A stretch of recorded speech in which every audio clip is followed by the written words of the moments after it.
ఈ రోజు ఆదివారం. ఆదివారం అంటే ముక్కలెందే ముద్దు దిగదు మనకు. అందుకే ఏం చేసినా పొద్దున్నే లేచినా పోయి మటన్ తెచ్చి ఎట్లా వండిందో మీకు చూపెడతా. ముందుగా నేను తెచ్చిన మటన్ని కుక్కర్లో వేశాను. మటన్లోకి ఒక చెంచాడు అల్లం పేస్టు, కొంచెమంత పసుపు, కొంచెమంత ఉప్పు, కొన్ని మంచినీళ్ళు పోసుకొని మూత పెట్టుకొని ఒక 5 విజిల్ల దాకా ఉడికించుకుందాం.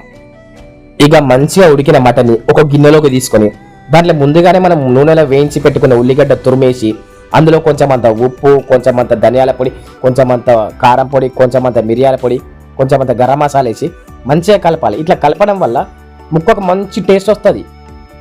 అలా మంచిగా కలుపుకున్న మటన్లోకి ఒక కప్పడంతా పెరుగు తీసుకొని దాన్ని మంచిగా కలపాలి.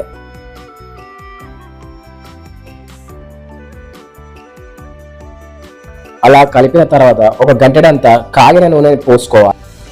అట్లనే మనం ముందుగా మటన్ ఉడకబెట్టినటువంటి వాటర్ని ఇందులో ఒక 3 గంటలంతా పోయాలి. అంతా మంచి కలుపుకున్న తర్వాత ఆ గిన్నెని తీసుకుపోయి స్టవ్ మీద పెట్టాలి. ఒక 5 నిమిషాలు పొయ్యి మీద ఉన్న తర్వాత ఒక 2 పచ్చిమిరపకాయలు వేయాలి. అలా ఉడుకుతున్న కూరలోకి ఒక 10 నిమిషాలు అయిన తర్వాత మనం సన్నగా తరిగి పెట్టుకున్న కొత్తిమీర వేసి దించేసుకోవాలి. గంతే. ఇక మనం వేడి వేడి మటన్ కూరని తినుడే ఇక.